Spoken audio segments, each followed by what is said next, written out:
આવે છે પેપરમાં. કશું કરવા હશે. અરે દાદાજી, તમે ક્યારે આવ્યા? આટલી મોટી સરપ્રાઈઝ મમ્મી પપ્પાએ પણ અમને ના કહ્યું. આવી ગઈ મારી દીકરીઓ. અને સવારે ફોનમાં પૂછ્યું હતું તો ખાસા શું કહેલું યાદ છે? મારી તબિયત સારી નથી બાળકો. હમણાં હું નહીં આવી શકું. આવી ચીટિંગ કરવાની? સરપ્રાઈઝ કોને કહેવાય? એ કહીને થોડી અપાય. ચાલો ચાલો, પહેલા બધી વાત છોડો. હાથ પગ ધોઈ કપડાં બદલી ફ્રેશ થઈ જાઓ. અમે ફ્રેશ જ છીએ દાદાજી.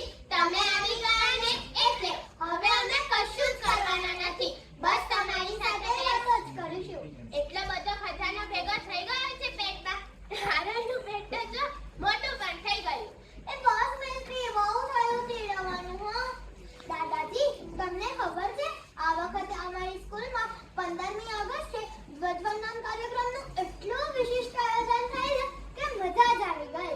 સૈનિકોની દેશભક્તિ સરહદ પર અને પર્યાવરણ સાચવીને નાગરિકોની દેશભક્તિ દેશની અંદર. આ જ કિંમતી કાર્યક્રમ. એક ડગલું હરિયાળી તરફ. હા, યાદ આવ્યું. મેં તારા પપ્પાના સ્ટેટસમાં જોયું હતું. તમે બે જે ડાન્સમાં રહ્યા હતા ને, પણ તે વિડિયો બરાબર રેકોર્ડ જ નથી થયો અને અવાજ પણ નથી આવતો. શું હતું પેલું? ધક ધક ધક ધક. મને તો થયું બળ્યા આ સ્કૂલવાળા 15મી ઓગસ્ટે પેલા માધુરીના જૂના ગીત પર શું કામ ડાન્સ કરાવતા હશે. અરે દાદાજી, માધુરીનું ધક ધક નહીં, આ તો પર્યાવરણ બચાવવાનું ગીત હતું ધક ધક. અને તમને ખબર છે અમારી સ્કૂલમાં તો પિક્ચરોના ગીતની વાતો જ ન થાય. એ મિસ્ટી જો દાદાજીને આપણે ડાન્સ બતાવીએ. Good idea. ચાલ ચાલ બતાવ.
વાહ વાહ, બહુ મસ્ત ડાન્સ કર્યો ને.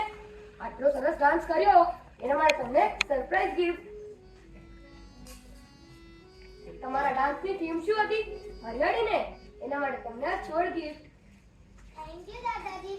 અમે આ છોડની ખૂબ જ કાળજી લઈશું. વૃક્ષો અને વનસ્પતિ સાથે તો આપણું જીવન છે. એમનું સંવર્ધન અને ઉછેર આપણી ફરજ છે. દાદાજી, તમને એક વાત પૂછું? પૂછ. ગઈકાલે જ્યારે પપ્પાના ઘરમાં રીલ જોતી હતી ને, તેમાં પકડાઈ ગઈ. કહું છું પપ્પાને કે તું 15 મિનિટના સ્ક્રીન ટાઈમમાં રીલ્સ જોએ છે. એ લેવા દે ને ચપલી, તું તો જાણે શરાબની પુતળી છે કે? તો દાદાજી, હું તમને એમ પૂછતી હતી કે જ્યારે પપ્પાના ઘરમાં રીલ્સ જોતી હતી ને, તેમાં રાજસ્થાનના કોઈ વિશ્વ ઇજ્જતીના પર્યાવરણ મેળાની વાત થઈ હતી. તેમાં મને બહુ સમજ ના પડી. તમે જાણો છો આ વિશે? દાદાજી. બેટા, આરોહીએ જે પ્રશ્ન કર્યો ને એ વાતો યાદ આવતા જ દિલ ભરાઈ આવ્યું. તો દાદાજી, અમને પણ કહો ને, એવું તો શું થયું હતું આ દિવસે કે એ વાત સાંભળીને પણ તમે દુખી થઈ ગયા? તમારે જાણવું છે તો સાંભળો. રાજસ્થાનના જોધપુરથી 26 કિલોમીટર દૂર ખેજડી ગામ આવેલું છે. આ ગામમાં વિષ્ણુ જાતિના લોકો રહે છે. આ ગામના લોકો એકદમ પ્રકૃતિ પ્રેમી.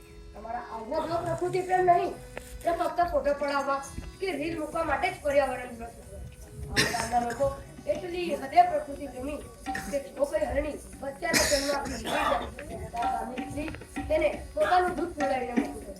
આ ગામમાં અમૃતા દેવી અને તેનો પરિવાર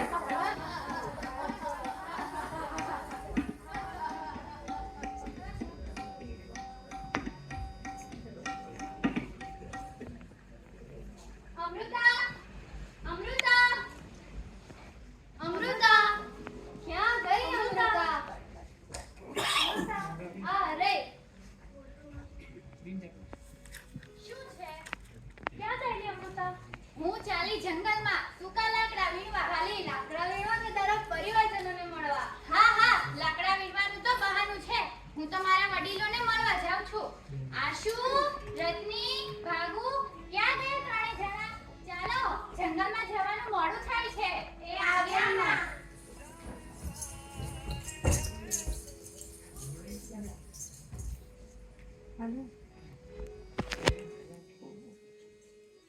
કેમ છો બધા? મજામાં ને? આજે તો કઈ એકદમ ખુશ લાગો છો ને મંગલ દાદા? બાજુવાળા સોમા કાકા સાથે આજે વાત વિડાઈ નથી લાગતી તમારી. બરાબર ને સોમા કાકા? હા, આ જુઓ, આ પ્રેમ દાદાની મોટી ડાળ તૂટી ગઈ છે. આસુ, તે કાલે મોટું વાવાઝોડું અને વરસાદ આવ્યો હતા. જાનવરોની રક્ષા કરવામાં તે પોતાનો ડાળ તૂટી બેઠા હશે. અને જુઓ તો પેલા ભીમા દાદા તો જરા નમી પણ ગયા છે. પણ ભાગુ અને રત્ની જુઓ તો, તેઓએ પોતાનું નુકસાન કરીને જાનવરોની રક્ષા તો કરી ને. તમે સૌ મારા વડીલ છો. તમે કેટલાય વર્ષોથી અમારી રક્ષા કરો છો. જંબેશ્વર ભગવાને પણ અમને આજ તો શીખવ્યું છે પર્યાવરણની જાળવણી કરવી. લાકડું, ખોરાક, ફળ તો તમે આપો જ છો. અને ચોખ્ખી હવા તો તમે સૌ છો તો જ અમે શ્વાસમાં લઈ શકીએ છીએ. અને આ રણમાં તમે જ તો મૂળિયા દ્વારા જમીનને જકડી રાખો છો. તમારો ઉપકાર તો માનીએ એટલો ઓછો છે. મામા, આ તો જો, આ નાનો છોડ ઉગી નીકળ્યો છે. હવે એનું શું નામ આપીએ? મામા, ખીમો નામ ચાલશે? હા, સરસ નામ છે. આપણા પરિવારના નવા સભ્ય ખીમાબાઈ. રેમજી કાકા, તમને ખબર છે કાલે હું તમારી નીચે બેઠી હતી ને તો એક કાળોતરો તમારી બખોલમાંથી નીકળ્યો હતો. મને તો નજર સામે જ મોત તાંડવ કરતું લાગ્યું. પણ એટલામાં તમે ડાળીના પાંદડા વેર્યા તો એ ડરીને ભાગી ગયો. તમારો ખૂબ ખૂબ આભાર. હા દાદા? ના, તો તમારે પણ સમાધાનનો આભાર માનવો જોઈએ. હું તેમના પર ચઢેલી ને તો મારો પગ લપસી ગયો હતો. એમણે તો મને પોતાની ડાળીમાં ઝીલીને બચાવી લીધી. આભાર સોમા દાદા. અને પેલા નંદુ દાદા, એમને કેવી રીતે ભૂલાય? એકવાર મારી પાસે જંગલમાં શિકારી કૂતરા પડ્યા હતા, ત્યારે તેમના પર ચડીને તો બચેલી. હા બેટા, આ બધાએ આવી રીતે તો કેટલાય લોકોનું રક્ષણ કર્યું હશે. પણ શું લોકો તેમનું રક્ષણ કરી શકશે? ચાલો ચાલો, જરા હાથ જલ્દી ચલાવો. લાકડા વીણીને ઘર ભેગા થઈએ. સાવધાન! રાજાઓના રાજા જોધપુર નડે. મહારાજા અભયસિંહ દરબારમાં ઉતારી રહ્યા છે.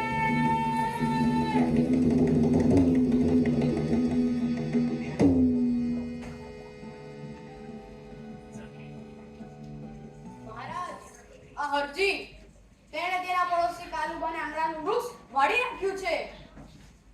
હરજી, આ ગુનો તો માનવવધ સમાન ગણાય. એવી તો તને શી તકલીફ હતી એ વૃક્ષની કે તે વૃક્ષ વાળી નાખ્યું? હુકમ, વૃક્ષ ભલે કાલુબાના આંગણમાં હતું, પણ તેની ડાળીઓ મારા આંગણમાં આવતી. પાંદડા ખરેને એટલો કચરો પડે. બસ! આટલા સામાન્ય કારણસર તે વૃક્ષ વાળી નાખ્યું? સૂકા રણમાં પણ તને વૃક્ષના મૂલ્યની જાણ નથી. જા, હવે કરેલી ભૂલની પ્રાયશ્ચિત કર. જો હુકમ મહારાજ, જો હુકમ. અમ્માની હુકમ, આપે આજે મને અચાનક યાદ કર્યો. વધારે મંત્રીશ્રી, મને એ જાણ છે કે તમે ખૂબ જ અગત્યના કામમાં વ્યસ્ત હતા. પરંતુ આજનું કામ એટલું ચીવટાઈ ગયું છે કે મારે તમને યાદ કરવા પડ્યા. હુકમ મહારાજ. તમે તો જાણતા જ હશો કે મારો સપનાનો મહેલ ફૂલ મહેલ હવે તૈયાર થઈ ગયો છે. ફક્ત એનું રંગરોગાન બાકી હશે. કારીગરો કહેતા હતા કે તેઓએ ચૂનો પકવવા સૂકા લાકડાની જરૂર પડશે. કામ ફક્ત એટલું કે જંગલમાંથી સૂકા લાકડા લાવવાના છે.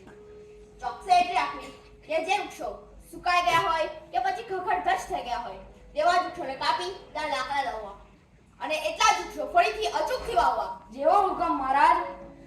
સૈનિકો, મહારાજનો આદેશ છે કે રાજ્યમાંથી સૂકા અને કકડધજ થઈ ગયેલા વૃક્ષોના લાકડા લાવી તેના જગ્યાએ નવા વૃક્ષો વાવવા. આદેશનો ઘડી પાલન હો. જેવી આજ્ઞા.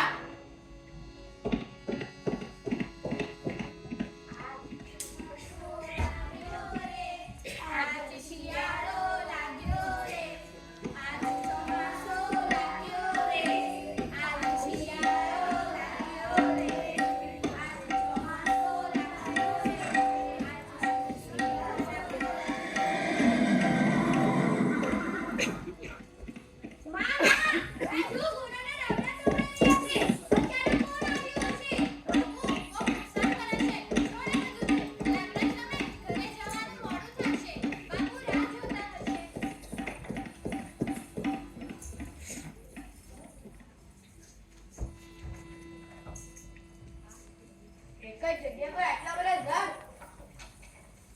ભાઈઓ,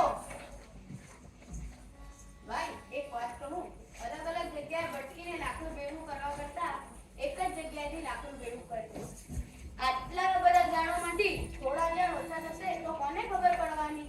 અને ઝાડના કોઈ પરિવારજનો થોડી છે કે જે દરબારમાં ફરિયાદ લઈને આવશે. તો ચાલ મજૂરોના એક જ લાકડા લઈ જવા કહીએ. હા હા ચાલ. મામા, રાજાના સૈનિકો ઝાડ કાપવાની વાત કરે છે.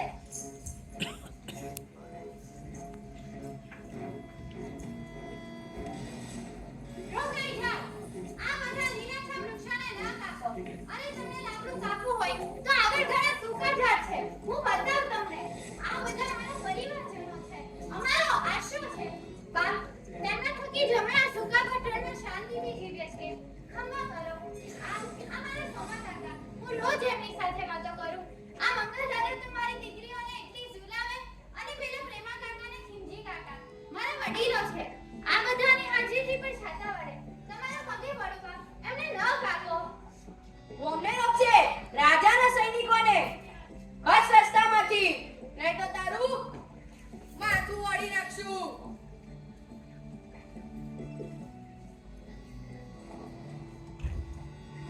સારું, તો વાળી રાખો મારું માથું. હું પણ જોઉં છું કે મારા જીવતેથી તમે આ વૃક્ષોને કેવી રીતે હાથ લગાવો છો. ઝાડ સાથે રોગ રહે તો ભી સસ્તી જાન. વૃક્ષ માટે ઝાડ આપવી પડે તો વૃક્ષ કરતા તો મારી જિંદગી સસ્તી. ઝાડ સાથે રોગ રહે તો ભી સસ્તી જાન. ઝાડ સાથે રોગ રહે તો ભી સસ્તી જાન. ઝાડ સાથે રોગ રહે તો ભી સસ્તી જાન. ઝાડ સાથે રોગ રહે તો તો અમને પણ મારી નાખો. અમે પણ અમારા જીવતાની વૃક્ષોને નહીં લાવવા દઈએ.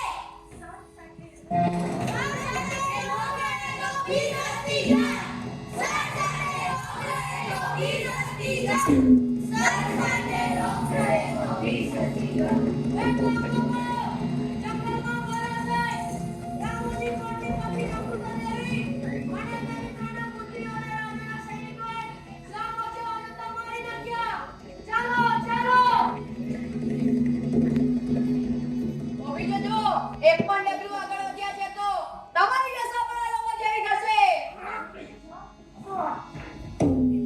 ઝાડ સાથે રોગ રહે તો ભી સસ્તી જાન. ઝાડ સાથે રોગ રહે તો ભી સસ્તી જાન.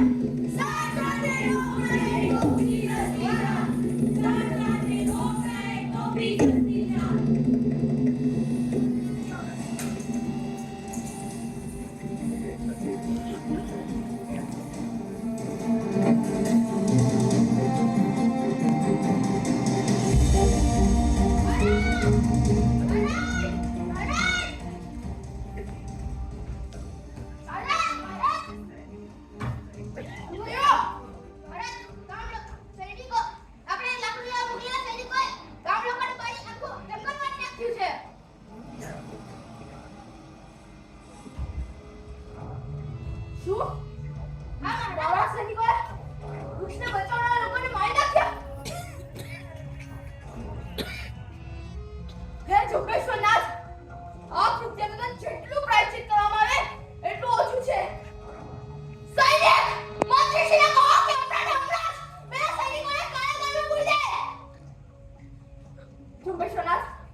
પરંતુ આજથી મારો આદેશ છે કે આજ પછીથી ખેતરની ગામમાંથી એક પણ વૃક્ષ ન કપાય.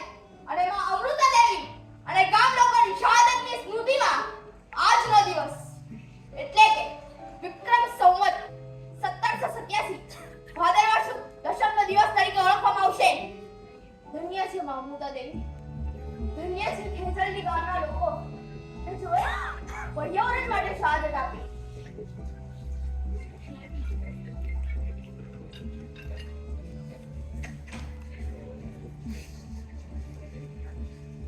અને આમ પ્રતિવર્ષ ખેચડી ગામે ભાદરવા સુદ દશમના દિવસે પર્યાવરણ બલિદાન દિવસ ઉજવવામાં આવે છે. લોકો અહીં માં અમૃતા દેવીના આશીર્વાદ લેવા આવે છે. અહીં જે સ્થળે આ ઘટના ઘટી હતી ત્યાં આ શહીદોના નામ સાથે સ્મારક પણ બનાવવામાં આવ્યા છે. ભારત સરકાર પ્રતિવર્ષ પર્યાવરણની જાળવણી કરનાર મહિલાને માં અમૃતા દેવી વિશ્વ પુરસ્કારથી સન્માનિત કરે છે. સમગ્ર વિશ્વભરમાં પર્યાવરણ માટે આટલી મોટી સંખ્યામાં શહાદત વહોરી હોય તેવી આ એકમાત્ર ઘટના છે. રાજા અભયસિંહે કરેલા આદેશને ભારત સરકારે જાળવી રાખ્યો છે. ભરડમાં ખેજડીનો વિસ્તાર આજે પણ ખેજડીના વૃક્ષોથી લીલોછમ છે. દાદાજી, અમારા ટીચરે સમજાવેલું તેમ ચીપકો આંદોલન પણ આના જેવું જ છે. હા બેટા, આ ઘટનાથી પ્રેરાઈને જ ઉત્તરાખંડની ગઢવાલ વિસ્તારની 21 જેટલી સ્ત્રીઓએ ઝાડને બચાવવા માટે તેમને ચૂકી ગઈ અને પછી તો આ આંદોલન 1983 સુધી દક્ષિણ ભારતના કર્ણાટક સુધી ફેલાયું હતું. દાદાજી, ગ્લોબલ વોર્મિંગના પ્રકોપથી બચવા આપણે હમણાં જે વસ્તુની શરૂઆત કરવા વિચારી રહ્યા છે તેનો વિચાર દૂરંદેશી એવા અમૃતા દેવીએ વર્ષો પહેલા કર્યો હતો. સાચે જ કેટલા મહાન છે તેઓ. તો આજથી અમે સંકલ્પ કરીએ છીએ કે જીવનમાં કદી પર્યાવરણને નુકસાન પહોંચાડીશું નહીં અને તેમની જાળવણી કરીશું.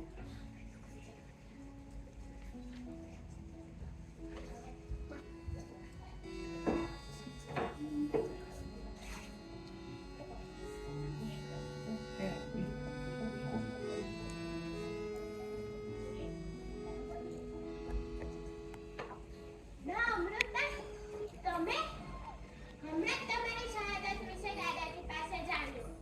ધન્ય છો તમે જેણે પર્યાવરણ ખાતર શહાદત વહોરી. ધન્ય? મારી શહાદત ધન્ય? અરે મને તો લાગે છે મારી શહાદત એળે ગઈ. મેં અને મારા ગામના 363 લોકોએ, મારા પરિવારે તમારા ઉજ્જવળ ભવિષ્ય ખાતર શહાદત વહોરી. અરે આજનો માનવી શું કરી રહ્યો છે? અરે જે રાષ્ટ્રમાં સરકારે વૃક્ષો વાવવાનું વિઝન જાહેર કરવું પડે, તેના માટે યોજના બનાવવી પડે, એ રાષ્ટ્રના તમામ લોકોએ હવે ચેતવાની જરૂર છે. જો આમને આ વૃક્ષો કપાતા રહેશે તો તમે તમારી આવનારી પેઢીને શું ભેટ આપશો? હજુ પણ સમય છે.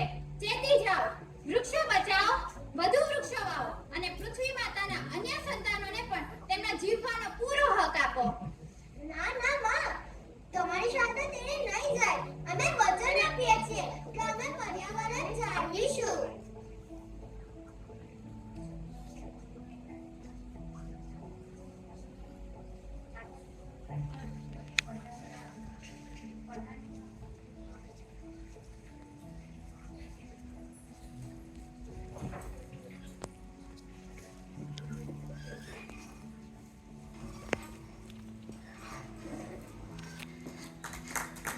અમે તો સંકલ્પ કર્યો, તમે પણ કરશો ને?